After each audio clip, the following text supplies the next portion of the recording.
पद्म पुराण पंचमम पर्व। अथानंतर गौतम स्वामी राजा शरणिक से कहते हैं कि हे राजन, इस संसार में 4 महावंश प्रसिद्ध हैं और इन महावंशों के अनेक अवान्तर भेद कहे गए हैं। ये सभी भेद अनेक प्रकार के रहस्यों से युक्त हैं। उन 4 महावंशों में पहला इक्ष्वाकु वंश है, जो अत्यंत उत्कृष्ट तथा लोक का आभूषण स्वरूप है। दूसरा ऋषि वंश अथवा चंद्रवंश है, जो चंद्रमा की किरणों के समान निर्मल है। तीसरा विद्याधरों का वंश है, जो अत्यंत मनोहर है। और चौथा हरिवंश है, जो संसार में प्रसिद्ध कहा गया है। इक्ष्वाकु वंश में भगवान ऋषभदेव उत्पन्न हुए, उनके भरत हुए और उनके अर्क कीर्ति महाप्रतापी पुत्र हुए। अर्क नाम सूर्य का है, इसलिए इनका वंश सूर्य वंश कहलाने लगा। अर्क कीर्ति के सित्स्या नामक पुत्र हुए, उनके बलांग, बलांग के सुबल, सुबल के महाबल, महाबल के अतिबल, अतिबल के अमृत, अमृत के सुभ्रत, सुभ्रत के सागर, सागर के भद्र, भद्र के रवितेज, रवितेज के शशि, शशि के प्रभुत तेज, प्रभुत तेज के तेजस्वी, तेजस्वी के प्रतापी, तपन, तपन के अतिवीर्य, अतिवीर्य के सुवार्य, सुवीर्य के उदित पराक्रम, उदित पराक्रम के महेंद्र विक्रम, महेंद्र विक्रम के सूर्य, सूर्य के इंद्रधुम्न, इंद्रधुम्न के महेंद्रजित, महेंद्रजित के प्रभु, प्रभु के विभु, विभु के अविध्वंस, अविध्वंस के वीतबी, वीतबी के वृषभध्वज, वृषभध्वज के गरुणांग और गरुणांग के मृगांग पुत्र हुए। इस प्रकार इस वंश में अन्य अनेक राजा हुए। ये सभी संसार से भयभीत थे, अतः पुत्रों के लिए राज्य सौंपकर शरीर से भी निष्प्रह होकर निर्ग्रंथ व्रत को प्राप्त हुए। हे राजन, मैं तुझे सूर्य क्रम से सूर्यवंश का निरूपण किया। अब सोमवंश अथवा चंद्रवंश की उत्पत्ति कही जाती है। भगवान ऋषभदेव की दूसरी रानी से बाहुबली नाम का पुत्र हुआ। उसके सोमयश नाम का सुंदर पुत्र उत्पन्न हुआ था। सोम नाम चंद्रमा का है, सो उसी सोमयश से सोमवंश अथवा चंद्रवंश की परंपरा चली है। सोमयश के महाबल, महाबल के सुबल और सुबल के भुजबली, इस प्रकार इन्हें आदि लेकर अनेक राजा इस वंश के क्रम में उत्पन्न हुए। ये सभी राजा निर्मल चेष्टाओं के धारक थे तथा मुनिपद को धारण कर परम पद मोक्ष को प्राप्त हुए। कितने ही अल्प कर्म अवशिष्ट रह जाने के कारण तप का फल भोगते हुए स्वर्ग में देव हुए और वहां से आकर शीघ्र ही मोक्ष को प्राप्त करेंगे। हे राजन, यह मैंने तुझे सोमवंश कहा। अब आगे संक्षेप से विद्याधरों के वंश का वर्णन करता हूँ। विद्याधरों का राजा जो नमी था, उसके रत्नमाली नामक पुत्र हुआ। रत्नमाली के रत्नव्रज, रत्नव्रज के रत्नरथ, रत्नरथ के रत्नचित्र, रत्नचित्र के चंद्ररथ, चंद्ररथ के वज्रजंग, वज्रजंग के वज्रसेन, वज्रसेन के वज्रदष्ट, वज्रदष्ट के वज्रध्वज, वज्रध्वज के वज्रायुध, वज्रायुध के व्रज, व्रज के सुव्रज, सुव्रज के वज्रभ्रत, वज्रभ्रत के वज्राभ, वज्राभ के वज्रबाहु, वज्रबाहु के वज्रसंग, वज्रसंग के वज्रास्य, वज्रास्य के वज्रप्राणी, वज्रप्राणी के व्रजजातु, व्रजजातु के व्रजवान, व्रजवान के विद्युन्मुख, विद्युन्मुख के सुवक्त्र, सुवक्त के विद्युद्रंष्ट, विद्युद्रंष्ट के विद्युतवान, विद्युतवान के विद्युद्धाप, विद्युद्धाप के विद्युद्वेग और विद्युद्वेग के वैद्युत नामक पुत्र हुए। यही नहीं, इन्हें आदि लेकर अनेक शूरवीर विद्याधरों के राजा हुए। ये सभी दीर्घ काल तक राज्य कर अपनी अपनी चेष्टाओं के अनुसार स्थानों को प्राप्त हुए। इनमें से कितने ही राजाओं ने पुत्रों के लिए राज्य सौंपकर जिन दीक्षा धारण कर और राग द्वेष छोड़कर सिद्धिपद प्राप्त किया। कितने ही राजा समस्त कर्म बंधन को नष्ट नहीं कर सके, इसलिए संकल्प मात्र में से उपस्थित हो जाने वाले देवों के सुख का उपभोग करने लगे। कितने ही लोग स्नेह के कारण गुरुतर कर्म रूपी पाश से बंधे रहे और जाल में बंधे हरणों के समान उसी कर्म रूपी पाश में बंधे हुए मृत्यु को प्राप्त हुए। अतःअंतर इसी विद्याधरों के वंश में एक विद्युद्रष्ट नाम का राजा हुआ, जो दोनों श्रेणियों का स्वामी था। वह विद्याबल में अत्यंत उद्धत और विपुल पराक्रम का धारी था। किसी एक समय वह विमान में बैठकर विदेह क्षेत्र गया और उसने आकाश से ही निर्ग्रंथ मुद्रा के धारी संजयंत मुनि को देखा। उस समय वे ध्यान में अरुण थे और उनका शरीर पर्वत के समान निश्चल था। विद्युद्रोण विद्याधर ने उन मुनिराज को लाकर पंचगिरी नामक पर्वत पर रख दिया और इनका वध करो, इस प्रकार विद्याधरों को प्रेरित किया। राजा की प्रेरणा पाकर विद्याधरों ने उन्हें पत्थर तथा अन्य साधनों से मारना शुरू किया, परंतु वे तो समचित्त के धारी थे, अतः उन्हें थोड़ा भी संक्लेश उत्पन्न नहीं हुआ। तदनंतर दूसरा उपसर्ग को सहन करते हुए उन संजयंत मुनिराज के समस्त पदार्थों को प्रकाशित करने वाला केवल ज्ञान उत्पन्न हो गया। उसी समय मुनिराज का पूर्व भाव का भाई धर्मेंद्र आया। उसने विद्युत दृढ़ की सब विद्याएं हर ली, जिससे विद्यारहित होकर अत्यंत शांत भाव को प्राप्त हुआ। विद्याओं के अभाव में बहुत दुखी होकर उसने हाथ जोड़कर नम्र भाव से धर्मेंद्र से पूछा, अब हमें किस तरह की विद्याएं सिद्ध हो सकती है या नहीं। तब धर्मेंद्र ने कहा कि तुम्हें इन्हीं संजय मुनिराज के चरणों में तपस्या संबंधी क्लेश उठाने से फिर भी विद्याएं सिद्ध होती है, परंतु खोटा कार्य करने से वे विद्याएं सिद्ध होने पर भी पुनः नष्ट हो जाएंगी। जिन प्रतिमा से युक्त मंदिर और मुनियों का उल्लंघन कर प्रमाद व शरीर ऊपर गमन करोगे तो तुम्हारी विद्याएं तत्काल नष्ट हो जाएंगी। धर्मेंद्र के द्वारा बताई हुई व्यवस्था के अनुसार विद्युतधर ने संजय मुनिज के पादमूल में तपस्या कर फिर भी विद्या प्राप्त कर ली। यह सब होने के बाद धर्मेंद्र ने कुतूहलवश संजय मुनिराज से पूछा, हे भगवान, विद्युतधर ने आपके प्रति ऐसी चेष्टा क्यों की है? वह किस कारण आपको हर लाया और किस कारण विद्याधरों से उपसक करवाया? धर्मेंद्र का प्रश्न सुनकर भगवान संजय केवली इस प्रकार कहने लगे, इस चतुर्गति रूप संसार में भ्रमण करता हुआ मैं एक बार शकट नामक गांव में हितकर नाम का वैश्य हुआ था। मैं अत्यंत मधुरभाषी, दयालु, स्वभाव संबंधी, सरलता से युक्त तथा साधुओं की सेवा में तत्पर रहता था। तदनंतर मैं कुमुदवती नामक की नगरी में मर्यादा के पालन करने का मैं उद्यत शिववर्धन नाम का राजा हुआ। उसी ग्राम में एक ब्राह्मण रहता था जो खोटा तप कर कुदे हुआ था, और वहां से च्युत होकर मुझ श्रीवर्धन राजा का वही शिक नाम का पुरोहित हुआ था। वह पुरोहित यद्यपि सत्यवादी रूप से प्रसिद्ध था, परंतु अत्यंत दुष्परिणामी था और छिपकर खोटे कार्य करता था। उस पुरोहित ने एक बार नियमदत्त नामक वणिक का धन छिपा लिया, और तब रानी ने उसके साथ जुआ खेलकर उसकी अंगूठी जीत ली। रानी की दासी अंगूठी लेकर पुरोहित के घर गई और वहां उसी स्त्री को दिखाकर उससे रत्न ले आई। रानी ने वे रत्न नियमदत्त वाणिक को, जो अत्यंत दुखी था, वापस दे दिए। तदनंतर मैंने उस दुष्ट ब्राह्मण का सब छीन लिया तथा उसे तिरस्कृत कर नगर से बाहर निकाल दिया। उस दीनहीन ब्राह्मण को सुबुद्धि उत्पन्न हुई, जिसने उससे उत्कृष्ट तपस्या किया। अंत में मरकर वह महेंद्र स्वर्ग में देव हुआ, और वहां से च्युत होकर यह विद्युतधर नामक विद्याधरों का राजा हुआ। मेरा जीववर्धन भी तपस्या करके मरा और स्वर्ग में देव हुआ। वहां से च्युत होकर मैं विदेह क्षेत्र में संजय हुआ हूँ। उस पूर्वक दोष के संस्कार से ही यह विद्याधर मुझे देखकर क्रोध से एकदम मूर्छित हो गया, और कर्मों के वशीभूत होकर उसी संस्कार से इसने यह उपसर्ग किया है। और वो जो नियमदत्त नामक वणिक था, वह तपस्चरण कर उसके फलस्वरूप उज्ज्वल हृदय का धारी तू नाग कुमारों का राजा धर्मेंद्र हुआ है। अथानंतर विद्युतद्रोण के द्रोणरथ नाम का पुत्र हुआ। सो विद्युतद्रोण उसके लिए राज्य सौंप कर तथा तपस्या कर स्वर्ग गया। इधर द्रोणरथ के अश्वधर्मा के अश्वायु, अश्वायु के अश्वध्वज, अश्वध्वज के पद्मनिभ, पद्मनिभ के पद्ममाली, पद्ममाली के पद्मरथ, पद्मरथ के सिंहयान, सिंहयान के मृगोदर्मा, मृगोदर्मा के सिंहस प्रभु, सिंहस प्रभु के सिंह केतु, सिंह केतु के शशांक मुख, शशांक मुख के चंद्र, चंद्र के चंद्रशेखर, चंद्रशेखर के इंद्र, इंद्र के इंद्ररथ, चंद्ररथ, चंद्ररथ के चक्रधर्मा, चक्रधर्मा के चक्रायुध, चक्रायुध के चक्रध्वज, चक्रध्वज के मणिग्रीव, मणिग्रीव के मयंक, मयंक के मणिभासुर, मणिभासुर के मणिसेंदन, मणिसेंदन के मणायस्य, मन्यास्य के बिंबोष्ट, बिंबोष्ट के लंबिताधर, लंबिताधर के रक्तोष्ट, रक्तोष्ट के हरिश्चंद्र, हरिश्चंद्र के पूषचंद्र, पूषचंद्र के पूर्णचंद्र, पूर्णचंद्र के बालेंदु, बालेंदु के चंद्रचूड़, चंद्रचूड़ के व्योमेंदु, व्योमेंदु के उड़पालन, उड़पालन के एक चूड़, एक चूड़ के द्विचूड़, द्विचूड़ के त्रिचूड़, त्रिचूड़ के वज्रचूड़, वज्रचूड़ के भूरिचूड़, भूरिचूड़ के अर्कचूड़, अर्कचूड़ के वहनी जटी, वहनी जटी के वहनी तेज नाम का पुत्र हुआ। इसी प्रकार और भी बहुत से पुत्र हुए, जो काल क्रम से मृत्यु को प्राप्त होते गए। इनमें से कितने ही विद्याधर राजा लक्ष्मी का पालन कर तथा अंत में पुत्रों को राज्य सौंपकर कर्मों का क्षय करते हुए सिद्ध भूमि को प्राप्त हुए।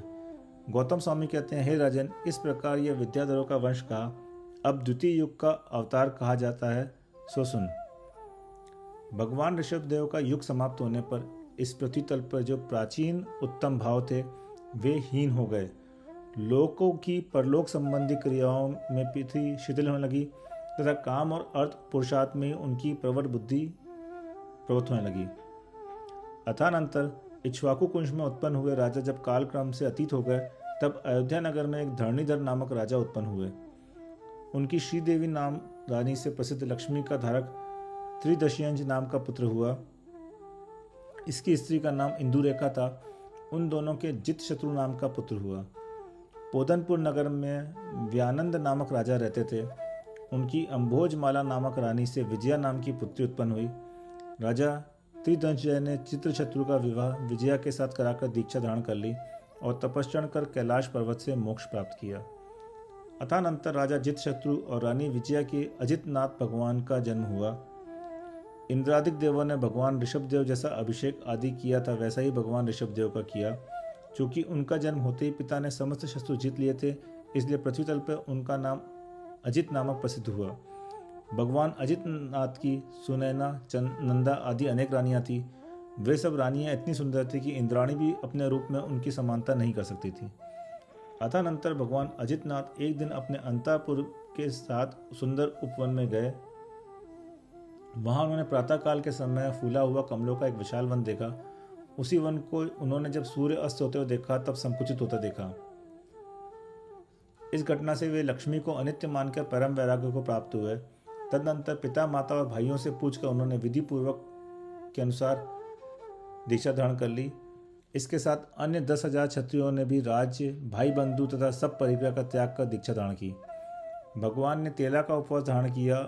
सो 3 दिन बाद अयोध्या निवासी ब्रह्मदत्त राजा ने उन्हें भक्तिपूर्वक पारणा कराई, सो आहार दिया। 14 वर्ष होने पर उन्हें केवल ज्ञान तथा समस्त संसार के द्वारा पूजनीय अनंत पद प्राप्त हुआ। जिस प्रकार भगवान ऋषभदेव के 34 अतिशय और 8 प्रातिहार प्रकट हुए थे, उसी प्रकार इनके भी प्रकट हुए। इनके बाद मूल में रहने वाले 90 गणधर थे तथा सूर्य की कांति के समान धारण करने वाले 1 लाख साधु थे। जितशत्रु के छोटे भाई विजयसागर थे। उनकी स्त्री का नाम सुमंगला था। सो उन दोनों के सगर नाम का पुत्र उत्पन्न हुआ। यह सगर शुभ आकार का धारक दूसरा चक्रवर्ती हुआ और पृथ्वी तल पर 9 निधियों के कारण प्रथम परम प्रसिद्धि को प्राप्त हुआ। हे श्रेणिक, इसके समय जो वृत्तांत हुआ उसे तो सुन। भरत क्षेत्र के विजयात की दक्षिण श्रेणी में एक चक्रवाल नाम का नगर है। उसमें पूर्णधन नाम का विद्याधरों का राजा राज्य करता था। वह महाप्रभाव से युक्त तथा विद्याओं के बल से उन्नत था।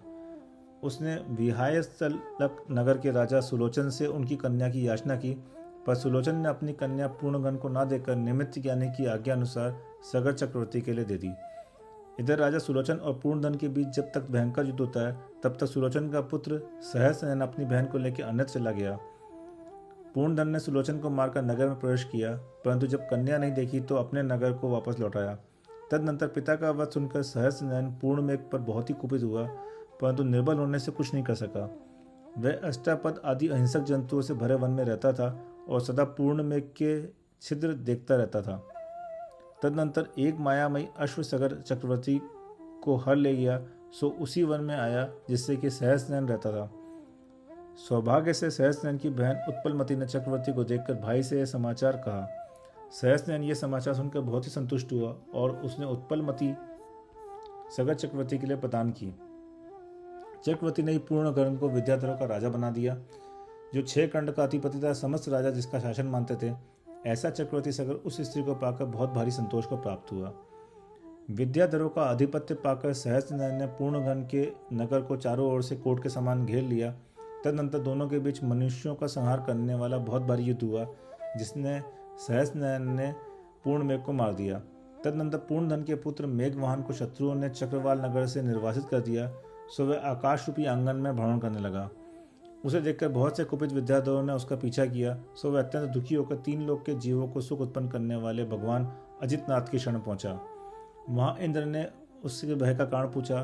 तब मेघवाहन ने कहा कि हमारे पिता पूर्णगन और सहस्रनयन के पिता सुलोचन में अनेक जीवों का विनाश करने वाला बैर भाव चला रहा था, सो उसी के संस्कार के दोष से अत्यंत क्रूर चित्तन के धारक सहस्रनयन ने सगर चक्रवर्ती का बल पाकर मेरे बंधुजनों का क्षय किया है।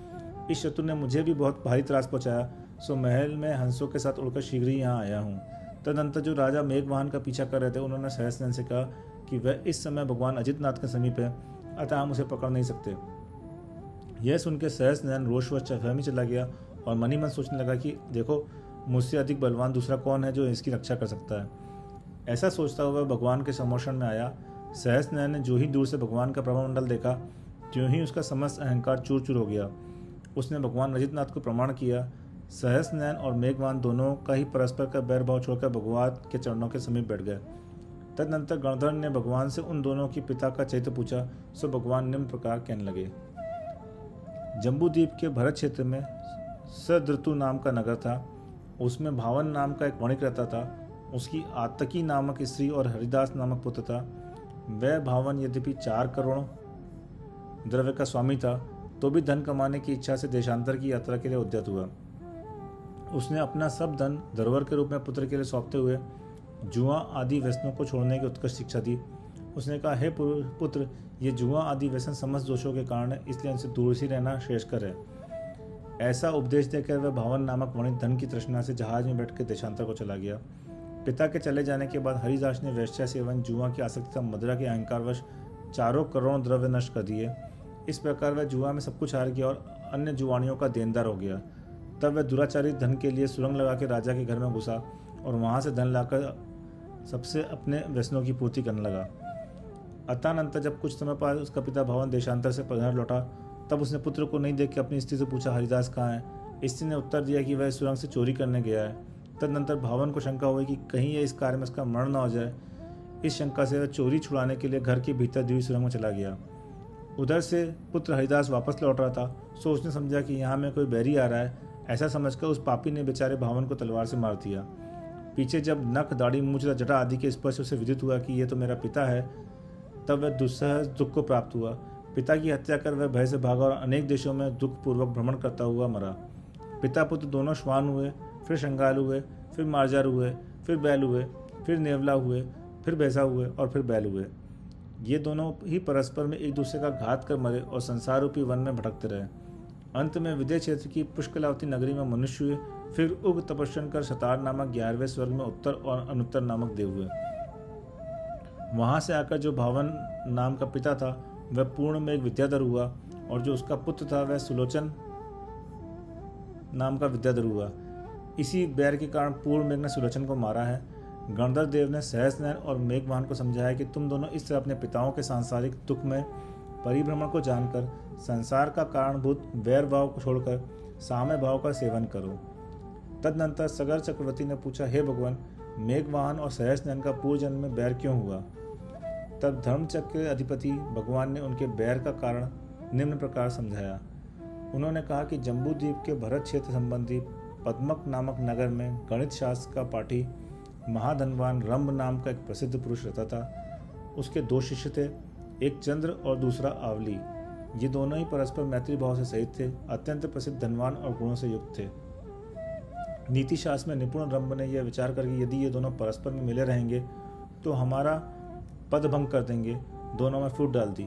एक दिन चंद्र गाय खरीदना चाहता था, सो गोपाल के साथ सलाह का मूल्य कर लेने के लिए वह सहज ही अपने घर आया कि भाग्यवश आवली उसी गाय को खरीदकर अपने गांव की ओर आ रहा था। बीच में चंद्र ने उसे क्रोधवश उसे मार डाला। आवली मरकर म्लेच्छ हुआ और चंद्र मरकर बैल हुआ, सो म्लेच्छ ने पूर्व भोग के कारण उसे मारकर खा लिया। म्लेच्छ त्रियंच और नरक योनि में भ्रमण कर चूरा हुआ और चंद्र का जीव बैल मरकर बिलाव हुआ, सो बिलाव ने चूहे को मारकर भक्षण किया। पाप कर्म के कारण दोनों ही मरकर नरक में उत्पन्न हुए, सो ठीक ही, क्योंकि प्राणी संसार रूपी सागर में बहुत भारी दुख ही पाते हैं। नरक से निकलकर दोनों ही बनारस के संभ्रवदेव दासी के कूट और कार्पटिक नामक पुत्र हुए। ये दोनों ही भाई दास थे, दासवृत्ति का काम करते थे, सो संभ्रवदेव ने उन्हें जिन मंदिर में नियुक्त कर दिया। अंत में मरकर दोनों ही पुण्य के प्रभाव से रूपानंद और स्वरूप नामक व्यंतर देव हुए। रूपानंद चंद्र का जीव था और स्वरूप आवली का जीव था, सो रूपानंद चयकर रजोवली नाम के कुलंदर नामक का कुलपुत्र हुआ और सुपुरु पुरोहित का पुत्र पुष्पभूति हुआ। यद्यपि कुलंदर और पुष्पदूत दोनों मित्र थे, तथापि एक हलवाहक के निमित्त से उन दोनों में शत्रुता हो गई। फलस्वरूप कुलंदर पुष्पदूती को मारने के लिए प्रवृत्त हुआ। मार्ग में उसे एक वृक्ष के नीचे विराजमान मुनि मिले, सो उनसे धर्म श्रवण कर वह शांत हो गया। राजा ने उसकी परीक्षा ली और पुण्य के प्रभाव से उसे मंडलेश्वर बना दिया। पुष्पपूति ने देखा कि धर्म के प्रभाव से कुलंदर वैभव को प्राप्त हुआ, इसलिए वह भी जैनी हो गया और मर के तीसरे स्वर्ग में देव हुआ। कुलंदर भी उसी तीसरे स्वर्ग में देव हुआ। दोनों ही चित्तौड़गढ़ धातकी खंड के द्वीप के पश्चिम विजय क्षेत्र में अरिंजय पिता और जयवती माता के पुत्र हुए। एक का नाम क्रूरामर और दूसरे का नाम धनश्रुति था। ये दोनों भाई अत्यंत शूरवीर एवं सहस्त्रशीर्ष राजा के विश्वास पात्र प्रसिद्ध सेवक हुए। किसी एक दिन राजा सहस्त्रशीर्ष इन दोनों सेवकों के साथ हाथी पकड़ने के लिए वन में गया। वहाँ उसने जन्म से ही विरोध रखने वाले सिंह मृगादि जीवों को परस्पर प्रेम करते हुए देखा। ये हिंसक प्राणी शांत क्यों हैं? इस प्रकार आश्चर्य को प्राप्त हुए राजा सहस्रशीष ने जो ही महावन में प्रवेश किया, त्यों ही उसकी दृष्टि महामुनि केवली भगवान के ऊपर पड़ी। तदनंतर राजा सहस्रशीष ने दोनों सेवकों के साथ केवली भगवान के पास दीक्षा धारण कर ली। फलस्वरूप राजा तो मोक्ष को प्राप्त हुआ और क्रूरामा तथा धनश्रुति शताश्वर गए। इनके चंद्र का जीव क्रूरामा तो स्वर्ग से चय होकर मेघवान हुआ और आवली का जीव धनश्रुति सहस्रनयन हुआ है। इस प्रकार पूर्व भाव के कारण इन दोनों में बैर भाव है। तदनंतर सगर चक्रवर्ती ने भगवान से पूछा, हे प्रभु, सहस्रनयन में मेरी अधिक प्रीति है, सो उसका क्या कारण है? उत्तर में भगवान ने कहा, जो रंभ नामा गणित शास्त्र का पाठी था, वह मुनियों को आहार दान देने के कारण देवकुल में आर्य हुआ, फिर स्वधर्म स्वर्ग गया। वहां से च्युत होकर चंद्रपुर नगर में राजा हरि और धरा नाम की रानी व्रत कीर्तन नाम का प्यारा पुत्र हुआ। वह मुनि पद धारण कर स्वर्ग गया। वहां से च्युत होकर पश्चिम विजय क्षेत्र के रत्न संचय नगर में राजा महाघोष और चंद्री नाम रानी के पयोबल नाम का पुत्र हुआ। वह मुनि होकर प्राणत नाम के 14 सर्ग में देव हुआ। वहां से च्युत होकर भरत क्षेत्र के पृथ्वीपुर नगर में राजा यशोधर और जया नाम की रानी के जय कीर्तन नाम का पुत्र हुआ। वह पिता के निकट जिन दीक्षा ले विजय विमान में उत्पन्न हुआ और वहां से चयकर तू सगर चक्रवर्ती हुआ है। जब तू रंभ था तब आवली के साथ तेरा बहुत स्नेह था। जब आवली ही सहस्रनयन हुआ, इसलिए पूर्व संस्कार के कारण अब भी तेरा उसके साथ गाढ़ स्नेह है। इस प्रकार जिनेन्द्र भगवान के मुख से अपने पिता के भवानता जानकर मेघवान और सहस्राक्ष दोनों को धर्म में भारी रुचि उत्पन्न हुई। उस धार्मिक रुचि के कारण दोनों को जाति स्मरण भी हो गया। तदनंतर श्रद्धा से भरे मेघवान और सहस्रनयन अजितनाथ भगवान की इस प्रकार स्तुति करने लगे, हे भगवान, जो बुद्धि से रहित हैं तथा जिनका कोई नाथ रक्षक नहीं है, ऐसे संसारी प्राणियों का आप बिना कारण उपकार करते हैं। इससे अधिक आश्चर्य और क्या हो सकता है? आपका रूप उपमा से रहित है तथा आप अतुल्य वीर के धारक हैं। हे नाथ, इन तीनों लोगों में ऐसा कौन पुरुष है जो आपके दर्शन से संतप्त हुआ हो?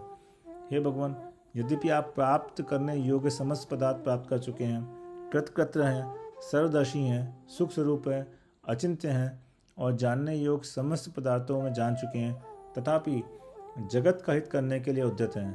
हे जिनराज, संसार रूपी अंधकूप में पड़ते हुए जीवों को आप श्रेष्ठ धर्मोपदेश रूपी हस्तावलंबन प्रदान करते हैं। इस प्रकार जिनकी वाणी गदगद हो रही थी और नेत्र आंसुओं से भर रहे थे, ऐसे परम हर्ष को प्राप्त हुए मेघवाहन और सहस्रनयन विधि पूर्वक स्थिति और नमस्कार कर यथास्थान बैठ गए। सिंह वीर आदि मुनि, इंद्र आदि देव और सगर आदि राजा परम आश्चर्य को प्राप्त हुए। अतःनंतर जिनेन्द्र भगवान के समोषण में राक्षसों के इंद्र, भीम और सुभीम प्रसन्न होकर मेघवान से कहने लगे कि हे विद्याधर के बालक, तू धन्य है जो सर्वज्ञ अद्रि जिनेन्द्र के शरण में आया है। हम दोनों तुझ पर संतुष्ट हुए हैं, अतः जिससे तेरी सर्व प्रकार से स्वच्छता हो सकती है, वह बात हम तुझसे इस समय कहते हैं, सो तू ध्यान से सुन। तू हम दोनों की रक्षा का पात्र है। बहुत भारी मगरमच्छ से भरे हुए इस लवण समुद्र में अत्यंत दुर्गम तथा अतिशय सुंदर हजारों महाद्वीप हैं। उन महाद्वीपों में कहीं गंधर्व, कहीं किन्नरों के समूह, कहीं यक्षों के झुंड और कहीं किम पुरुष देव क्रीड़ा करते हैं। उन द्वीपों के बीच एक ऐसा द्वीप है जो राक्षसों की शुभ क्रीड़ा का स्थान होने से राक्षस द्वीप कहलाता है और 700 योजन लंबा तथा उतना ही चौड़ा है। उस राक्षस द्वीप के मध्य में मेरु पर्वत के समान त्रिकुटाचल नामक विशाल पर्वत है। वह पर्वत अत्यंत दुप्रवेश है और उत्तमोत्तम ग्रहारूपी ग्रहों से सबको शरण देने वाला है। उसकी शिखर सुमेरु पर्वत की चूलिका के समान महामनोहर है। वह 9 योजन ऊंचा और 50 योजन चौड़ा है। उसके सुवर्णमय किनारे नाना प्रकार के रत्नों की कांति के समूह से सदा आच्छादित रहते हैं और नाना प्रकार की लताओं से अलंकृत कल्प वृक्ष वहां संकीर्णता करते रहते हैं। उस त्रिकुटाचल के नीचे 30 योजन विस्तार वाली लंका नगरी है। उसमें राक्षस वंशियों का निवास है और उसके महल नाना प्रकार के रत्नों एवं सुवर्ण से निर्मित है। मन को हरण करने वाले बाग बगीचों, कमलों से सुशोभित सरोवर और बड़े बड़े जिन मंदिरों से वह नगरी इंद्रपुरी के समान जान पड़ती है। वह लंका नगरी दक्षिण दिशा की मानो आभूषण ही है। हे विद्याधर, तू अपने बंधु वर्ग के साथ उस नगरी में जा और सुखी हो। ऐसा कहकर राक्षसों के इंद्र भीम ने उसे देवाष्टित एक हार दिया। वह हार अपनी करोड़ों किरणों से चांदनी उत्पन्न कर रहा था। जन्मांतर संबंधी पुत्र की प्रीति के कारण उसने वह हार दिया था और कहा कि हे विद्याधर, तू चरम ऋषि युग का श्रेष्ठ पुत्र है, इसलिए तुझे यह हार दिया है। उस हार के सिवाय उसने पृथ्वी के भीतर छुपा हुआ एक ऐसा प्राकृतिक नगद भी दिया जो 6 योजन गहरा तथा 131 योजन और 1.5 कड़ा प्रमाण चौड़ा था। उस नगर में शत्रुओं का शरीर द्वारा प्रवेश करना तो दूर रहा, मन से भी प्रवेश करना अशक्य था। उसमें बड़े बड़े महल थे, अलंकारोदय उसका नाम था और शोभा से वह स्वर्ग के समान जान पड़ता था। यदि तुझ पर कदाचित परचक्र का आक्रमण हो तो इस नगर में खड़ग का आश्रय ले सुख से रहना। यह तेरी वंश परंपरा के लिए रहस्य सुरक्षित स्थान है। इस प्रकार राक्षसों के इंद्र भीम और सुभीम ने पूर्ण धन के पुत्र मेघवाहन से कहा, जिसे सुनकर वह परम हर्ष को प्राप्त हुआ। वह अजितनाथ भगवान को नमस्कार कर उठा। राक्षसों के इंद्र भीम ने उसे राक्षसी विद्या दी। उसे लेकर इच्छानुसार चलने वाला कामक नामक विमान पर आरूढ़ हो वह लंकापुरी की ओर चला। राक्षसों के इंद्र ने इसे वरदान रूप लंका नगरी दी है। यह जानकर मेघवाहन के समस्त भाई बांधव इस प्रकार हर्ष को प्राप्त हुए, जिस प्रकार की प्रातःकाल के समय कमलों के समूह विकास भाव को प्राप्त होते हैं। विमल, अमल, कांत आदि अनेक विद्याधर परम प्रसन्न वैभव के साथ शीघ्र ही उसके समीप आए और अनेक प्रकार के मीठे मीठे शब्दों से उसका अभिनंदन करने लगे। संतोष से भरे भाई बंधुओं से वेष्टित होकर मेघवाहन ने लंका की ओर प्रस्थान किया। उस समय कितने ही विद्याधर उसकी बगल में चल रहे थे, कितने ही पीछे चल रहे थे और कितने ही आगे जा रहे थे। कितने ही हाथियों की पीठ पर सवार होकर चल रहे थे, कितने ही घोड़ों पर आरूढ़ होकर चल रहे थे, कितने ही जय जय शब्द कर रहे थे और कितने ही दुंदुभियों का मधुर शब्द कर रहे थे। कितने ही लोगों पर सफेद छत्रों से छाया हो रही थी, कितने ही ध्वजाओं और मालाओं से सुशोभित थे। पूर्वोक्त विद्याधरों में कोई तो मेघवाहन को आशीर्वाद दे रहे थे, कोई तो नमस्कार कर रहे थे। उन सब में साथ चलने हुए मेघवाहन ने लवण समुद्र देखा। वह लवण समुद्र आकाश के समान विस्तृत था, पाताल के समान गहरा था, तमालवन के समान श्याम था और लहरों के समूह से व्याप्त था। मेघवाहन के समीप चलने वाले लोग कह रहे थे, देखो ये जल के बीच पर्वत दिख रहा है, यह बड़ा भारी मकर छलांग मार रहा है और यह वृहदाकार मत्स्य चल रहा है। इस प्रकार समुद्र की शोभा देखते हुए मेघवाहन ने त्रिकुटाचल के शिखर पर स्थित शिखर के नीचे स्थित लंकापुरी में प्रवेश किया। वह लंका बहुत भारी प्रकार और गोपुरों से सुशोभित थी, अपनी लाल कांति के द्वारा संध्या के समान आकाश को लिप्त कर रही थी और कुंद के समान सफेद ऊंचे पताकाओं से शोभित कोट और तोरणों से युक्त जिन मंदिरों से मंडित थी। लंका नगरी में प्रविष्ट हो सर्वप्रथम उसने जिन मंदिर में जाकर जिनेन्द्र देव की वंदना करी और तदनंतर मंगलोपकरणों से युक्त अपने योग्य महल में निवास किया। रत्नों की शोभा से जिसके नेत्र और नेत्रों की पंक्तियां आकर्षित हो रही थी, ऐसे अन्य भाई बंधु भी यथा योग्य महलों में ठहर गए। अतःनंतर किन्नर गीत नामक नगर में राजा रतियुग और अनुमति नाम की रानी के सुप्रभा नाम की कन्या थी। वह कन्या नेत्र और मन को चुराने वाली थी, काम की वस्तिका थी, लक्ष्मी रूपी कुमुदनी को विकास करने के लिए चांदनी के समान थी, लावण्य रूपी जल की वापिका थी, आभूषणों की आभूषण थी और समस्त इंद्रियों को हर्ष करने वाली थी। राजा मेघवाहन ने बड़े वैभव से उसके साथ विवाह किया। तदनंतर समस्त विद्याधर लोग जिसकी आज्ञा को सर पर धारण करते थे, ऐसा मेघवाहन लंकापुरी में चिरकाल तक इस प्रकार रहता था जिस प्रकार इंद्र स्वर्ग में रहता है। कुछ समय बाद पुत्र जन्म की इच्छा करने वाला राजा मेघवाहन के पुत्र उत्पन्न हुआ।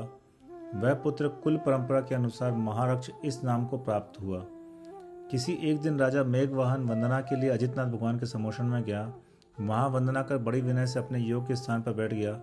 वहाँ जब चलती हुई अन्य कथा पूर्ण हो चुकी तब सगर चक्रवर्ती के हाथ मस्तक से लगा। नमस्कार कर अजितनाथ जिनेन्द्र से पूछा कि हे भगवान, इस अवसर्पणी काल में आगे चलकर आपके समान धर्म चक्र के स्वामी अन्य कितने तीर्थंकर होंगे और तीनों जगत के जीवों को सुख देने वाले कितने तीर्थंकर पहले हो चुके हैं। यथार्थ में आप जैसे मनुष्यों की उत्पत्ति 3 लोगों में आश्चर्य उत्पन्न करने वाली है। 14 रत्न और सुदर्शन चक्र से चिन्हित लक्ष्मी के धारक चक्रवर्ती कितने होंगे, इसी तरह बलभद्र नारायण और पतिनारायण भी कितने होंगे। इस प्रकार सगर चक्रवर्ती के पूछने पर भगवान अजितनाथ निम्नांकित वचन बोले। उनके वे वचन देव दुंदुभि के गंभीर शब्द का तिरस्कार कर रहे थे तथा कानों के लिए परम आनंद उत्पन्न करने वाले थे। भगवान की भाषा अर्धमार्गी थी और बोलते समय उनकी ओठों को चंचल नहीं कर रही थी, यह बड़े आश्चर्य की बात है। उन्होंने कहा कि हे सगर, प्रत्येक उपसर्पणी और अवसर्पणी में धर्म तीर्थ की प्रवृत्ति करने वाले 24 तीर्थंकर होते हैं। जिस समय यह समस्त संसार मोहरूपी गाढ़ अंधकार से व्याप्त था, धर्म की चेतना से शून्य था, समस्त पाखंडों का घर और राजा से रहित था, उस समय राजा नाभिक के पुत्र ऋषभदेव नामक प्रथम तीर्थंकर हुए थे। हे राजन, सर्वप्रथम उन्हीं के द्वारा इस कृतयुग की स्थापना हुई थी। उन्हीं ने क्रियाओं में भेद होने से क्षत्रिय, वैश्य और शूद्र इन 3 वर्णों की कल्पना की थी। उनके समय में मेघों के जल से धान्यों की उत्पत्ति हुई थी। उन्हीं के समय उनके समान तेज के धारक भरत पुत्र ने यज्ञोपवीत को धारण करने वाले ब्राह्मणों को भी रचना की थी। सागार और अनगार के भेद से 2 प्रकार के आश्रम भी उन्हीं के समय उत्पन्न हुए थे। समस्त विज्ञान और कलाओं के उपदेश भी उन्हीं भगवान ऋषभदेव के द्वारा दिए गए थे।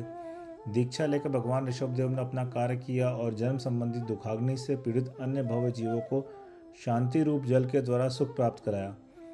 3 लोक के जीव मिलकर इकट्ठे हो जाएं तो भी आत्म तेज से सुशोभित भगवान ऋषभदेव के अनुपम गुणों का अंत प्राप्त करने के लिए समर्थ नहीं हो सकते। शरीर त्याग करने के लिए जब भगवान ऋषभदेव कैलाश पर्वत पर आरूढ़ हुए थे, तब आश्चर्य से भरे सुर और असुरों ने सुवर्ण में शिखर के समान देखा था।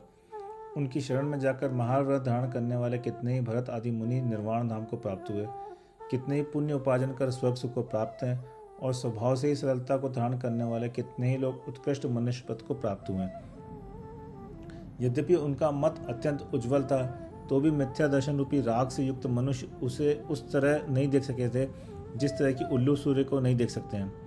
ऐसे मिथ्या दृष्टि लोग कुधर्म की श्रद्धा कर नीच देवों में उत्पन्न होते हैं, फिर त्रियंचों में दुष्चेष्टाएं कर नरकों में भ्रमण करते हैं। तदनंतर बहुत काल व्यतीत हो जाने पर जब समुद्र के समान गंभीर ऋषभदेव का युग तीर्थ विच्छिन्न हो गया और धार्मिक उत्सव नष्ट हो गया, तब सर्वार्थ स्थिति से चयकर फिर से कृत युग की व्यवस्था करने के लिए जगत का हित करने वाला मैं दूसरा अजितनाथ तीर्थंकर उत्पन्न हुआ हूँ। जब आचार के विघात और मिथ्या दृष्टियों के वैभव से समीचीन धर्म को ग्लानि प्राप्त हो जाता है, प्रभावहीन होने लगता है, तब तीर्थंकर उत्पन्न होकर उसका उद्योग करते हैं। संसार के प्राणी उत्कृष्ट बंधु स्वरूप समीचीन धर्म को पुनः प्राप्त कर मोक्ष मार्ग को प्राप्त होते हैं और मोक्ष स्थान की ओर गमन करने लगते हैं, अर्थात विच्छिन्न मोक्ष मार्ग फिर से चालू हो जाता है।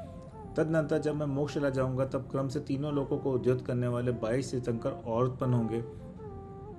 वे सभी तीर्थंकर मेरे ही समान कांति, वीर आदि से विभीषण होंगे। मेरे ही समान 3 लोक के जीवों से पूजा को प्राप्त होंगे और मेरे ही समान ज्ञान दर्शन के धारक होंगे। उन तीर्थंकरों में 3 तीर्थंकर शांतु, कुंतु और चक्रवर्ती की लक्ष्मी का उपभोग कर अनंत सुख का कारण ज्ञान का साम्राज्य प्राप्त करेंगे।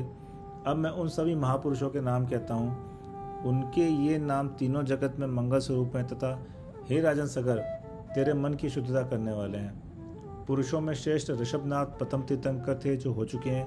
मैं अजितनाथ वर्तमान तीर्थंकर हूँ और बाकी 22 तीर्थंकर भविष्य तीर्थंकर हैं।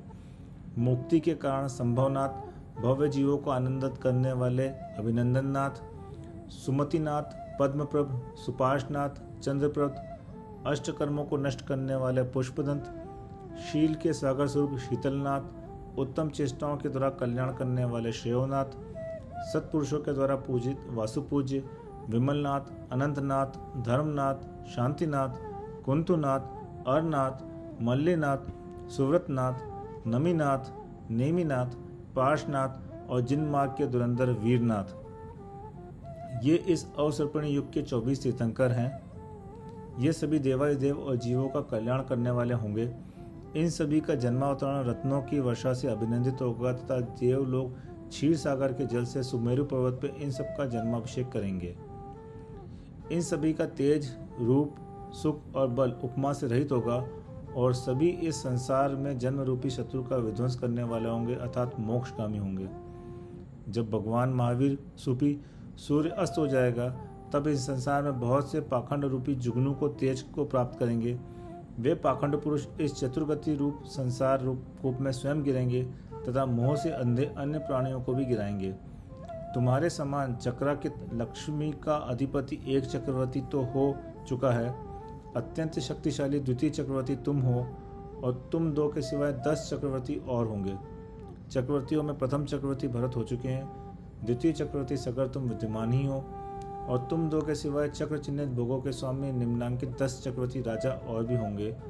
सनत कुमार, मगवा, शांति, कुंतु, अर, सुभोम, महापद्म, हरिशेन, जयसेन, ब्रह्मदत्त। 9 प्रतिनारायणों के साथ 9 नारायण होंगे और धर्म में जिनका चित्त लग रहा है ऐसे बलभद्र भी 9 होंगे। हे राजन, जिस प्रकार हमने अवसर्पी काल में होने वाले तीर्थंकर चक्रवर्ती आदि का वर्णन किया, उसी प्रकार तीर्थंकर आदि उत्सर्पणी काल में भी भरत तथा ऐरावत क्षेत्र में होंगे। इस प्रकार कर्मों के वश होने वाले जीवों के संसार भ्रमण, महापुरुषों की उत्पत्ति, काल चक्र का परिवर्तन और 8 कर्मों से रहित जीवों का होने वाला अनुपम सुख, इन सब का विचार कर बुद्धिमान मेघवाहन ने अपने मन में निम्न विचार किया। हाय हाय, बड़े दुख की बात है जिन कर्मों के द्वारा ये जीव आताप को प्राप्त होता है।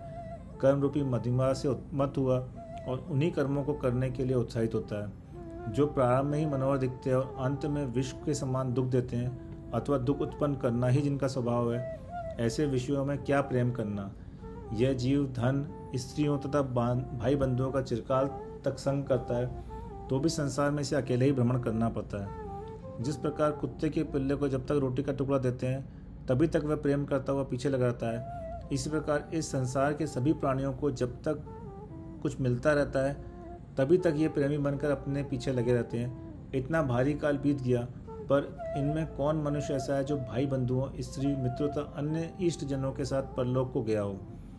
ये पंचेंद्रिय के भोग सांप के शरीर के समान भयंकर एवं नरक में गिराने वाले हैं। ऐसा कौन सचेतन विचारक पुरुष है जो इन विषयों में आसक्ति करता हो। अहो, सबसे बड़ा आश्चर्य तो इस बात का है कि जो मनुष्य लक्ष्मी का सद्भावना से आश्रय लेते हैं, यह लक्ष्मी उन्हीं को धोखा देती है, ठगती है। इससे बढ़कर दृष्टता और क्या होगी। जिस प्रकार स्वप्न में होने वाला इष्ट जनों का समागम अस्थायी है, उसी प्रकार बंधुजनों का समागम भी अस्थायी है, तथा बंधुजनों के समागम से जो सुख होता है वह इंद्रधनुष के समान क्षण मात्र के लिए ही होता है। शरीर पानी के बबूले के समान सार से रहित है, तथा यह जीवन बिजली के समान, चमक के समान चंचल है। इसलिए संसार निवास के कारणभूत इन समस्त परिकर को छोड़कर मैं तो कभी धोखा नहीं देने वाले एक धर्म रूप सहायक को ही ग्रहण करता हूँ। तदनंतर ऐसा विचार कर वैराग्य रूपी कवच को धारण करने वाले बुद्धिमान मेघवाहन विद्याधर ने महाराक्षस नाम के पुत्र के लिए राज्यभार सौंपकर अजितनाथ भगवान के समीप दीक्षा धारण कर ली। राजा मेघवाहन के साथ 110 विद्याधर भी वैराग्य को प्राप्त कर घर रूपी बंदीगृह से बाहर निकले। इस महाराक्षस रूपी चंद्रमा भी दान रूपी किरणों के समूह से बंधुजन रूपी समुद्र को हुलसाता हुआ लंका रूपी आकाशांगण के बीच सुशोभित होने लगा। उसका ऐसा प्रभाव था कि बड़े बड़े विद्याधरों के अधिपति स्वप्न में भी उसकी आज्ञा प्राप्त कर हड़बड़ा कर जाग उठते थे और हाथ जोड़कर मस्तक से लगा लेते थे। उसकी विमलाबा नाम की प्राणप्रिया वल्लभा भी थी, जो छाया के समान सदा उसके साथ रहती थी। उसके अमर रक्ष, उदधि रक्ष और भानुरक्ष नामक 3 पुत्र हुए। ये तीनों पुत्र सदा सब प्रकार के अर्थों से परिपूर्ण थे, विचित्र विचित्र कार्यों से युक्त थे, उत्तुंग अर्थात उदार थे और जन धन के से विस्तार को प्राप्त थे। इसलिए ऐसे जान पड़ते थे कि मानो 3 लोक ही हों। भगवान अजितनाथ भी मुक्तिगामी भव्य जीवों को मोक्ष का मार्ग प्रवर्ता कर सम्यक्ष कर पहुँचे और वहाँ से आत्म स्वभाव को प्राप्त हुए, सिद्ध पद को प्राप्त हुए। सगर चक्रवर्ती के इंद्राणी के समान तेज को धारण करने वाले 96,000 रानियां थी और उत्तम शक्ति को धारण करने वाले एवं रत्नमयी खंभों के समान दैदीप्यमान 60,000 पुत्र थे। उन पुत्रों के भी अनेक पुत्र थे। किसी समय वे सभी पुत्र वंदना के लिए कैलाश पर्वत पर गए। उस समय वे चरणों के विक्षेप से पृथ्वी को कपा रहे थे और पर्वतों के समान जान पड़ते थे। कैलाश पर्वत पर स्थित सिद्ध प्रतिमाओं को उन्होंने बड़ी विनय से वंदना की और तदनंतर वे दंडरथ से उस पर्वत के चारों ओर खाई खोदने लगे। उन्होंने दंडरथ से पाताल तक गहरी पृथ्वी खाई खोदी। यह देखकर नागेंद्र ने क्रोध से प्रज्वलित हो गया, उनकी ओर देखा। नागेंद्र की क्रोधाग्नि से ज्वालाओं से जिनका शरीर व्याप्त हो गया था, ऐसे वे चक्रवर्ती के पुत्र भस्मीभूत हो गए। जिस प्रकार विष की मारक शक्ति के बीच एक जीव शक्ति भी होती है और उसके प्रभाव से वह कभी कभी औषधि के समान जीवन का कारण बन जाती है, इसी प्रकार उस नागेंद्र की क्रोधाग्नि में जहाँ जलाने की शक्ति थी, वहाँ एक अनुकंपा रूप परिणति भी थी। उस अनुकंपा रूप प्रणति के कारण उन पुत्रों के बीच में भीम भगीरथ नाम 2 पुत्र किसी भस्म नहीं हुए। सगर चक्रवर्ती के पुत्रों की इस आकस्मिक मृत्यु को देखकर वे दोनों ही दुखी होकर सगर के पास आए। सहसा इस समाचार के कहने पर चक्रवर्ती कहीं प्राण न छोड़ दे, ऐसा विचार कर पंडित जनों ने भीम और भगीरथ को यह समाचार चक्रवर्ती को कहने से मना किया। तदनंतर राजा कुल क्रमागत मंत्री, नाना शास्त्रों के पारंगमी और विनोद के जानकार विद्वजन एकत्रित होकर चक्रवर्ती के पास गए।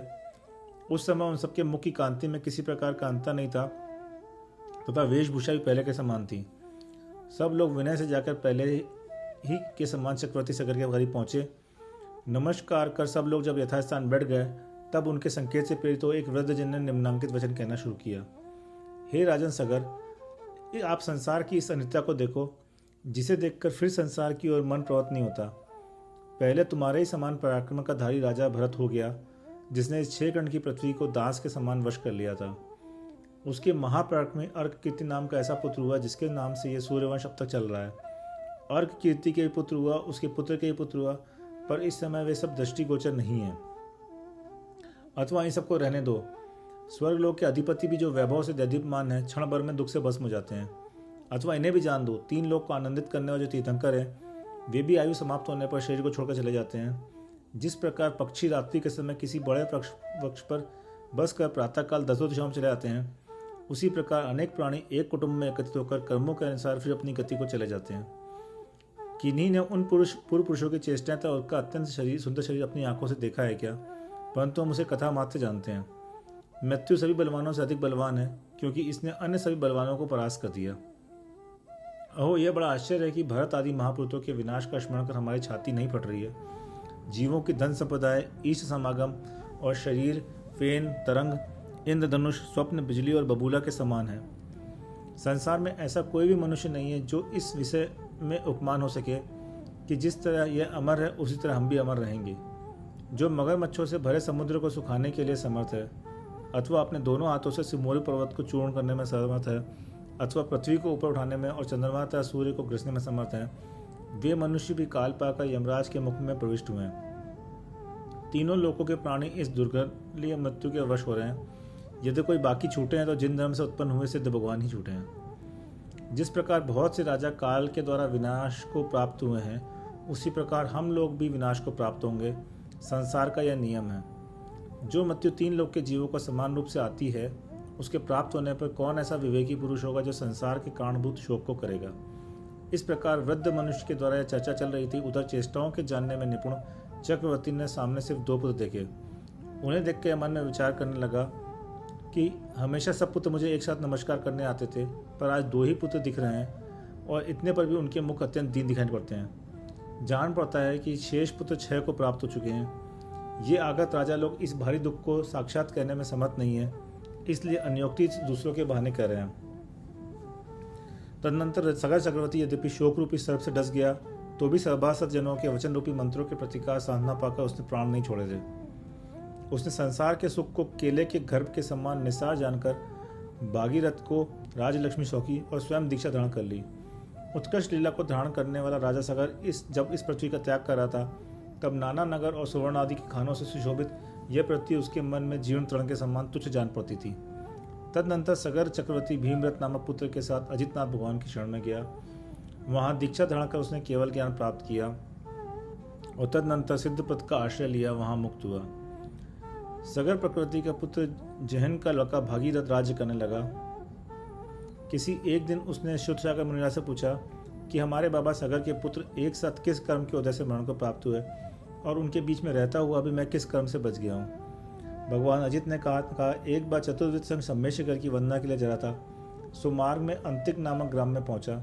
संघ को देखकर उस अंतिम ग्राम के लोगों ने कुवचन कहते हुए संघ की हंसी करने लगे, परंतु उस गांव में एक कुंभकार था। उसने गांव के सब लोगों को मना कर संघ की स्तुति की। उस गांव में रहने वाले एक मनुष्य ने चोरी की थी, सो अविवेकी राजन सोचा कि यह गांव ही बहुत बड़ा अपराध करता है, इसलिए घेरा डाल के सारा का सारा गांव जला दिया। जिस दिन वह गांव जलाया गया था, उस दिन मध्यस्थ परिणामों का धारक कुंभकार निमंत्रित होकर कहीं बाहर किया था। जब कुंभकार मरा तो वह बहुत भारी धन का अधिपति वैश्य हुआ और गांव के सब लोग मरकर कौड़ी हुए। वैश्य ने उन सब कौड़ियों को खरीद लिया। तदनंतर कुंभकार का जीव मरकर राजा हुआ और गांव के जीव मरकर गिंजाए हुए सो राजा के हाथी से चूर्ण होकर सब गिंजाइयों के बीच जीव संसार में परिभ्रमण करते रहे। कुंभकार के जीव राजा ने मुनि होकर देवपद प्राप्त किया और वहां से च्युत होकर तू भागीरथ हुआ है और गांव के सब लोग मरकर सगर चक्रवर्ती के पुत्र हुए। मुनि संघ की निंदा कर यह मनुष्य भव भव को मृत्यु को प्राप्त होता है। इस पाप से गांव के सब लोग भी एक साथ मृत्यु को प्राप्त हुए थे और संघ की स्तुति करने से तू इस तरह संपन्न एवं दीर्घायु हुआ है। इस प्रकार भागीरथ भगवान के मुख से पूर्व वंश सुनकर अत्यंत शांत हो गया और मुनियों में मुख्य महाराज बनकर तप के योग्य पद को प्राप्त हुआ। गौतम स्वामी राजा शरण्य से कहते हैं, हे राजन, प्रकरण पाकर यह सागर का चरित्र मैंने तुझसे कहा, अब इस समय प्रकृत कथा कहूंगा सो सुन। अथानंतर जो महारक्ष नामक विद्याधरों का राजा लंका में निष्कंटक राज्य करता था, विद्या बल से समुन्मत वह राजा एक समय अंतापुर के साथ क्रीड़ा करने के लिए बड़े वैभव से उस प्रमोद वन में गया जो कि कमलों से आच्छादित वापिकाओं से सुशोभित था, जिस बीच में नाना रत्नों की प्रभा से ऊंचा दिखने वाला क्रीड़ा पर्वत बना हुआ था, खिले हुए फूलों से शोभित वृक्षों के समूह जिसकी शोभा बढ़ा रहे थे, अव्यक्त मधुर शब्दों के साथ इधर उधर मंडराते हुए पक्षियों के समूह से व्याप्त था, जो रत्नमयी भूमि से वेष्टित था, जिसमें नाना प्रकार की कांति विकसित हो रही थी और जो सघन पल्लवों की समीचीन छाया से युक्त लता मंडपों से सुशोभित था। राजा महारक्ष उन प्रमद वन में अपनी स्त्रियों के साथ क्रीड़ा करने लगा। कभी स्त्रियों से फूलों से ताड़ना करती थी और कभी फूलों से स्त्रियों को ताड़ना करता था। कोई स्त्री अन्य स्त्री के पास जाने के कारण यदि ईर्ष्या से कुपित हो जाती थी तो वह उसके चरणों में झुककर शांत कर लेता था। इसी प्रकार कभी आप स्वयं कुपित हो जाता तो कभी लीला से भरी स्त्री से पसंद कर लेती थी। कभी ये त्रिकुटाचल के तट के समान सुशोभित अपने वक्ष स्थल से किसी की स्त्री को प्रेरणा देता था तो कोई अन्य स्त्री भी उसे अपने स्तून स्थलों के आलिंगन से प्रेरणा देती थी। इस तरह क्रीड़ा में निमग्न स्त्रियों के प्रच्छन्न शरीर को देखता हुआ यह राजा रति रूप सागर के मध्य में स्थित होता हुआ प्रमद वन में इस प्रकार क्रीड़ा करता रहा जिस प्रकार के नंदन वन में इंद्र क्रीड़ा होता करता है। अथानंतर सूर्य अस्त हुआ और रात्रि का प्रारंभ होते हुए कमलों के संपुट संकोच को प्राप्त होने लगे। राजा महारक्ष ने एक कमल संपुट से भीतर मरा हुआ भौरा देखा। उसी समय मोहिनी कर्म का उदय शीतल होने से उनके हृदय के संसार भ्रमण को नष्ट करने वाली निम्नांक की चिंता उत्पन्न हुई। वह विचार करने लगा कि देखो, मकरंद के रक्त में आसक्त हुआ यह मरण भौरा तप्त नहीं है, इसलिए मरण को प्राप्त हुआ। आचार्य कहते हैं कि इस अंत रहित अनंत इच्छा को धिक्कार हो। जिस प्रकार इस कमल में आसक्त हुआ यह भौरा मृत्यु को प्राप्त हुआ, उसी प्रकार स्त्रियों के मुख रूपी कमलों से आसक्त हुए हम लोग भी मृत्यु को प्राप्त होंगे। जबकि यह भौरा घ्राण और रसना इंद्रिय के कारण ही मृत्यु को प्राप्त हुआ है, तब हम तो पांचों इंद्रियों के वशीभूत हो रहे हैं, अतः हमारी बात ही क्या। अथवा यह भौरा त्रियंश जाति का है, अज्ञानी है, अतः इसका ऐसा करना ठीक भी है, परंतु हम तो ज्ञान से संपन्न हैं, फिर भी इन विषयों में क्यों आसक्त हो रहे हैं। शहद लपेटी तलवार की उस धार को चाटने में क्या सुख होता है जिस पर पड़ते ही जीव के सैकड़ों टुकड़े हो जाते हैं। विषय में कैसा सुख होता है सो जान पड़ता है उन विषयों में जिसके कि सुख की बात दूर है, किंतु दुख की संतति ही उत्तरोत्तर प्राप्त होती है। किंपाक फल के समान विषयों से जो मनुष्य विमुख हो गए हैं, मैं उन महापुरुषों के मन वचन काय से नमस्कार करता हूँ। हाय हाय, बड़े खेत की बात है कि मैं बहुत समय तक इन दुष्ट विषयों से वंचित होता रहा, धोखा खाता रहा। इन विषयों की आसक्ति अत्यंत विषम है तथा विष के समान मारने वाली है। अथानंतर उसी समय उस वन में शुद्ध सागर इस सार्थक नाम को धारण करने वाले एक महामुनिराज वहां आए। शुद्ध सागर मुनिराज अत्यंत सुंदर रूप से युक्त थे। वे कांति से चंद्रमा को लज्जित करते थे, दीप्ति से सूर्य का तिरस्कार करते थे। वे धैर्य से सुमेरु को पराजित करने वाले थे। उनकी आत्मा सदा धर्म ध्यान में लीन रहती थी। वे राग द्वेष से रहित थे। उन्होंने मन वचन काय की निरर्थक प्रवृत्ति रूपी 3 दंडों को भग्न कर दिया था। कषायों के शांत करने में वे सदा तत्पर रहते थे। वे इंद्रियों को वश करने वाले थे। 6 काय के जीवों से स्नेह रखते थे। 7 भयों से और 8 मदों से रहित थे। उन्हें देखकर ऐसा जान पड़ता था मानो साक्षात धर्म ही शरीर के साथ संबंध को प्राप्त हुआ है। वे मुनिराज उत्तम चेष्टा के धारक बहुत बड़े मुनि संघ से सहित थे, जिन्होंने अपने शरीर की कांति से समस्त दिशाओं के अग्रभाग को आच्छादित कर दिया था। ऐसे वे मुनिराज उस उद्यान के विस्तृत शुद्ध एवं निर्जंतुक पृथ्वी तल पर विराजमान हो गए। जब राजा महारक्ष को वनपालों के मुख से वहां विराजमान इन मुनिराज का पता चला तो वह उत्कृष्ट हृदय को धारण करता हुआ उनके सम्मुख गया। अतःनंतर अत्यंत प्रसन्न मुख की कांति रूप जल के द्वारा प्रक्षालन करता हुआ राजा महारक्ष मुनिराज के कल्याणकारी चरणों में जा पड़ा। उसने शेख शम को भी नमस्कार किया, सबसे धर्म संबंधी कुशल क्षेम पूछी और फिर क्षण भर ठहर कर भक्ति भाव से धर्म का स्वरूप पूछा। तदनंतर मुनिराज के हृदय में जो उपशम भाव रूपी चंद्रमा विद्यमान था, उसकी किरणों के समान निर्मल धातु की किरणों के समूह से चांदनी को प्रकट करते हुए मुनिराज कहने लगे। उन्होंने कहा कि हे राजन, जिनेंद्र भगवान ने एक अहिंसा के सद्भाव को ही धर्म कहा है, बाकी सत्य भाषण आदि सभी इसके परिवार हैं। संसारी प्राणी कर्मों के उदय से जिस जिस गति में जाते हैं, जीव के प्रति मोहित होते हुए वे उसी उसी में प्रेम करने लगते हैं। एक और 3 लोक की प्राप्ति हो रही है और दूसरी ओर मरण की संभावना हो, तो मरण से डरने वाले ये प्राणी 3 लोक का लोभ छोड़कर जीवित रहने की इच्छा करते हैं। इससे जान पड़ता है कि प्राणियों को जीवन से बढ़कर कोई प्रिय वस्तु नहीं है। इस विषय में बहुत कहने से क्या लाभ है। इस प्रकार तो अपने अनुभव से ही जानी जा सकती है कि जिस प्रकार हमें अपना जीवन प्यारा है, उसी प्रकार समस्त प्राणियों को भी अपना जीवन प्यारा होता है। इसलिए जो क्रूर कर्म करने वाले मूर्ख प्राणी जीवों के ऐसे प्रिय जीवन को नष्ट करते हैं, उन्होंने कौन सा पाप नहीं किया। जीवों के जीवन को नष्ट कर प्राणी कर्मों के भार से इतने वजनदार हो जाते हैं कि वे पानी में लोह पिंड के समान सीधे नरक में पड़ते हैं। जो वचन से तो मधु झरते हैं पर हृदय में विष के समान दारुण है। जो इंद्रियों के वश में स्थित और बाहर से जिनका मन त्रैकालिक संध्याओं में निमग्न रहता है, जो योग्य आचार से रहित हैं और इच्छानुसार मन चाहिए प्रवृत्ति करते हैं, ऐसे दुष्ट त्रियंच योनि में परिभ्रमण करते हैं। सर्वप्रथम तो जीवों के मनुष्य पद प्राप्त होना दुर्लभ है, उससे अधिक दुर्लभ रूप सुंदर रूप उसका पाना है, उससे अधिक दुर्लभ धन समृद्धि का पाना है, उससे अधिक दुर्लभ आर्य कुल में उत्पन्न होना है, उससे अधिक दुर्लभ विद्या का समागम होना है, उससे अधिक दुर्लभ हेयोपादेय पदार्थ को जानना है, और उससे अधिक दुर्लभ धर्म का समागम होना है। कितने ही लोग धर्म करके उसके प्रभाव में से स्वर्ग में देवियों आदि के परिवार से मानसिक सुख को प्राप्त करते हैं। वहां से चयकते विष्टता मूत्र से लिप्त बिलबिलाते कीड़ाओं से युक्त दुर्गंधिक एवं अत्यंत दुस्सह गर्भ को प्राप्त होते हैं।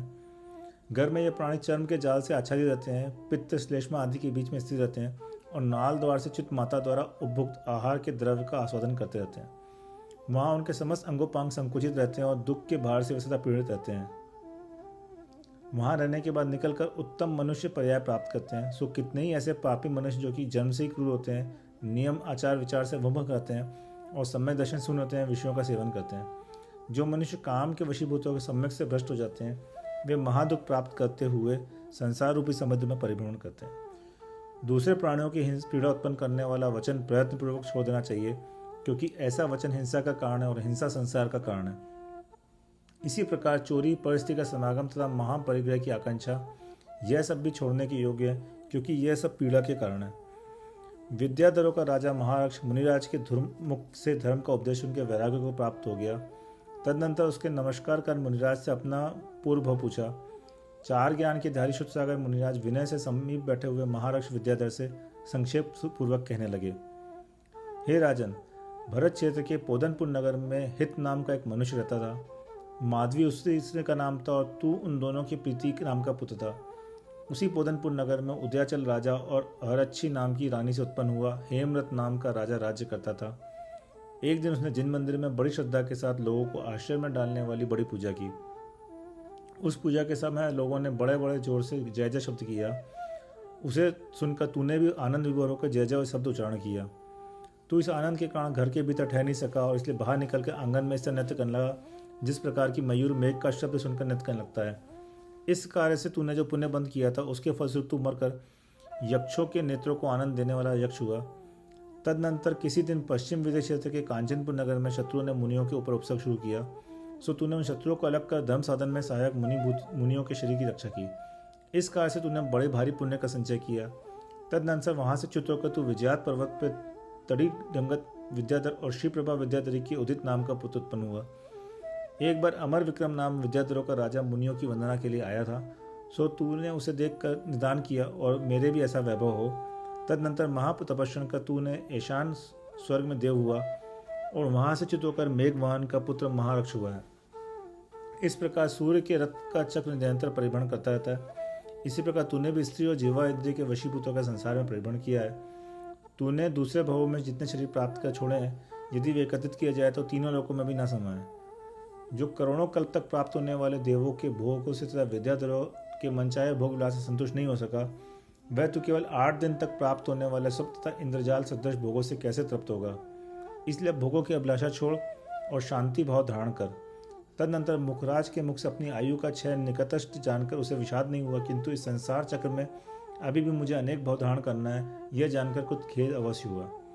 तदनंतर उसने अमर रक्ष नामक ज्येष्ठ पुत्र को राज्य पद पर स्थापित कर भानुरक्ष नामक लघु पुत्र को युवराज बना दिया और स्वयं समस्त परिग्रह का त्याग कर परमात्म तत्पर हो स्तंभ के समान निश्चल होता हुआ लोभ से रहित हो गया। शरीर का पोषण करने वाले आहार पानी आदि समस्त पदार्थों का त्याग कर वह शत्रु तथा मित्र में सम मध्यस्थ बन गया और मन को निश्चल कर मौन व्रत ले जिन मंदिर के मध्य में बैठ गया। इन सब कार्यों के पहले उसने अनंत भगवान की अभिषेक पूर्वक विशाल पूजा की। अनंत भगवान के चरणों के ध्यान से जिसकी चेतना पवित्र हो गई थी, ऐसा वह विद्याधर समाधि मरण कर उत्तम देव हुआ। अतःनंतर अमर रक्षण ने किन्नर गीत नामक नगर में श्रीधर राजा और विद्या रानी के समुत्पन्न रति नामक स्त्री को प्राप्त किया, अर्थात उसके साथ विवाह किया। अतःनंतर अमर रक्षण ने किन्नर गीत नामक नगर में श्रीधर राजा और विद्या रानी से समुत्पन्न रति नामक स्त्री को प्राप्त किया, अर्थात उसके साथ विवाह किया। और भानुरक्ष ने गंधर्व गीत नगर में राजा सुरस निभव और गांधारी रानी के गर्भ से उत्पन्न गंधर्वा नाम की कन्या के साथ विवाह किया। अमर रक्ष के अत्यंत सुंदर 10 पुत्र और देवांगनाओं के समान सुंदर रूप वाली गुण रूप आभूषणों से सहित 6 पुत्रियां उत्पन्न हुई। इस प्रकार भानुरक्ष के भी अपनी कीर्ति के द्वारा दिग्गत को व्याप्त करने वाले 10 पुत्र और 6 पुत्रियां उत्पन्न हुई। हे श्रेणिक, उन विजयी राजपुत्रों ने अपने नाम के समान नाम वाले बड़े सुंदर नगर बसाए। उन नगरों के नाम सुनो: संध्याकार, सुवेल, मनोलाद, मनोहर, हंसद्वीप, हरि, योध, समुद्र, कांचन और अर्ध सर्वोत्कृष्ट। स्वर्ग की समानता रखने वाले ये 10 नगर महावृद्धि और पराक्रम को धारण करने वाले अमर रक्ष के पुत्रों ने बसाए थे। इस प्रकार आवर्त, विकट, अम्बोध, उत्कट, स्फुट, दुर्ग्रह, तट, तोय, आवली और रत्नद्वीप, ये 10 नगर भानुरक्ष के पुत्रों ने बसाए थे, जिनमें नाना रत्नों का उद्योग फैल रहा था और जो सुवर्णमय दीवालों के प्रकाश से जगमगा रहे थे। ऐसे वे सभी नगर क्रीड़ा के अभिलाषी राक्षसों के निवास हुए थे। वहीं पर दूसरे द्वीपों में रहने वाले विद्याधरों ने बड़े उत्साह के साथ अनेक नगरों की रक्षा की। अतःनंतर अमर रक्ष और भानुरक्ष दोनों भाई पुत्रों को राज्य देकर दीक्षा को प्राप्त हुए और महात्म रूपी धन के धारक को सनातन सिद्ध को प्राप्त हुए। इस प्रकार जिसमें बड़े बड़े पुरुषों के द्वारा पहले तो राज्य पालन किया गया और तदनंतर दीक्षा धारण की गई, ऐसी राजा मेघवाहन की बहुत बड़ी संतान की परंपरा क्रमपूर्वक चलती रही। उसी संतान परंपरा में एक मनोवेग नामक राक्षस नाम का एक ऐसा प्रभावशाली पुत्र हुआ कि उसके नाम से यह वंशी राक्षस वंश कहलाने लगा। राजा राक्षस के सुप्रभा नाम की रानी थी। उसके आदित्य गति और बहुत कीर्ति नाम के 2 पुत्र हुए। ये दोनों ही पुत्र सूर्य और चंद्रमा के समान कांति से युक्त थे।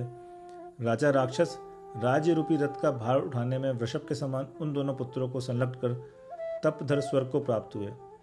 उन दोनों भाइयों में बड़ा भाई आदित्य गति राजा था और छोटा भाई वृहत कीर्ति युवराज था। आदित्य गति की स्त्री का नाम सदन पद्मा था और वृहत कीर्ति की स्त्री पुष्पनखा नाम से प्रसिद्ध थी। आदित्य गति के भीमप्रभ नाम का पुत्र हुआ, जिसकी देवांगनाओं के समान कांति वाली 1000 स्त्रियां थीं। उन स्त्रियों से उसने 108 बलवान पुत्र हुए थे। ये पुत्र स्तंभों के समान चारों ओर से अपने राज्य को धारण किए थे। तदनंतर राजा भीमप्रभ ने अपने बड़े पुत्र के लिए राज्य का देकर दीक्षा धारण की और क्रम से तपस्या कर परम पद प्राप्त किया। इस प्रकार राक्षस देवों के इंद्र, भीम, सुभीम ने जिन पर अनुकंपा की थी, ऐसे मेघवाहन की वंश परंपरा के अनेक विद्याधर राक्षस द्वीप में सुख से निवास करते रहे। पुण्य जिसकी रक्षा कर रहा था, ऐसे राक्षसवंती विद्याधर चूंकि उस राक्षस जैसी देवों के द्वीप की रक्षा करते थे, इसलिए वह द्वीप राक्षस नाम से प्रसिद्धि को प्राप्त हुआ था। उस द्वीप के रक्षक विद्याधर राक्षस कहलाते थे। गौतम स्वामी राजा श्रेणी से कहते हैं, हे राजन, यह राक्षस वंश की उत्पत्ति मैंने तुझसे कही। अब आगे इस वंश के प्रधान पुरुषों का उल्लेख करूंगा, सो सुन। भीमप्रभ का प्रथम पुत्र पुरजार नाम से प्रसिद्ध था, सो वह अपने जित भास्कर नामक पुत्र के लिए राज लक्ष्मी सौंपकर दीक्षित हुआ।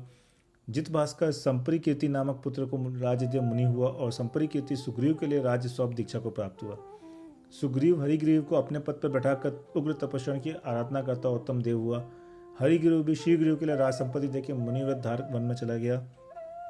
श्रीग्रीव सुमुख के लिए राजदेव के पिता के द्वारा अंगीकृत मार्ग को प्राप्त हुआ और बलवान सुमुख ने सुव्यक्त नामक पुत्र को राज्य देकर दीक्षा धारण की। सुव्यक्त ने अमृतवेग नामक पुत्र के लिए राक्षस वंश की संपदा सौंपकर तप धारण किया। अमृत वेग ने भानुगति और भानुगति ने चिंतागति को वैभव समर्पित कर साधुपद स्वीकृत किया। इस प्रकार इंद्र, इंद्रप्रभ, मेघ, मृगारिदमन, पवि, इंद्रजीत, भानुवर्मा, भानु, भानुप्रभ, सुरारी, त्रिजट, भीम, मोहन, उद्वारक, रवि, चकार, वज्रमध्य, प्रमोद, सिंह विक्रम, चामुंड, मारण, भीष्म, द्विपवाह, अरिमर्दन, निर्वाण भक्ति, उग्रशी, अरद भक्ति, अनुत्तर, गतभ्रम, अनिल, चंड, लंकशोक, मयूरवान, महाबाहु, मनोरम्य, भास्कराब, वृहदगति, वृहदकांत, अरिसंत्रास, चंद्रावर्त, महारव, मेघध्यान, ग्रहक्षोभ और नक्षत्र दमन आदि करोड़ों विद्याधर उस वंश में हुए। ये सभी विद्याधर माया और पराक्रम से साहित्य और विद्या बल और महाकांति के धारक थे। ये सभी लंका के स्वामी विद्यानुयोग में कुशल थे। सबके वक्ष स्थल से लक्ष्मी से सुशोभित थे। सभी सुंदर थे और प्रायः स्वर्ग से च्युत होकर लंका में उत्पन्न हुए थे। ये राक्षसवंशी राजा संसार से भयभीत होकर वंश परंपरा से आगत लक्ष्मी अपने पुत्रों के लिए सौंपकर दीक्षा को प्राप्त हुए। कितने ही राजा कर्मों को नष्ट कर त्रिलोक के शिखर को प्राप्त हुए और कितने ही पुण्योदय के प्रभाव से स्वर्ग में उत्पन्न हुए थे। इस प्रकार बहुत से राजा व्यतीत हुए। उनमें लंका का अधिपति एक धनप्रभ नामक राजा हुआ। उसकी पद्मा नामक स्त्री से गर्भ उत्पन्न हुआ और कीर्ति धवल नाम का एक प्रसिद्ध पुत्र हुआ। समस्त विद्याधर उसका शासन मानते थे और जिस प्रकार स्वर्ग में इंद्र परमेश्वर का अनुभव करता है, उसी प्रकार वह कीर्ति बल भी लंका में परमेश्वर का अनुभव करता था। इस तरह पूर्व भाव में किए गए तपस्या के बल से पुरुष मनुष्य गति या देवगति के भोग भोगते हुए वहाँ उत्तम गुणों से युक्त तथा नाना गुणों से भूषित शरीर के धारक होते हैं। कितने ही मनुष्य कर्मों को पलटकर भस्म कसित हो जाते हैं तथा जिनकी बुद्धि दुष्कर्म में आसक्त है, ऐसे मनुष्य इस लोक में भारी निंदा को प्राप्त होते हैं और मरने के बाद योनि पड़कर अनेक प्रकार के दुख भोगते हैं। ऐसा जानकर हे भव्य जीवो, पाप रूपी अंधकार को नष्ट करने के लिए सूर्य की सदृशता प्राप्त करो। इस प्रकार आर्ष नाम से प्रसिद्ध रविशेणाचार्य विरचित पद्मचरित में राक्षस वंश का निरूपण करने वाला पंचम पर्व समाप्त हुआ।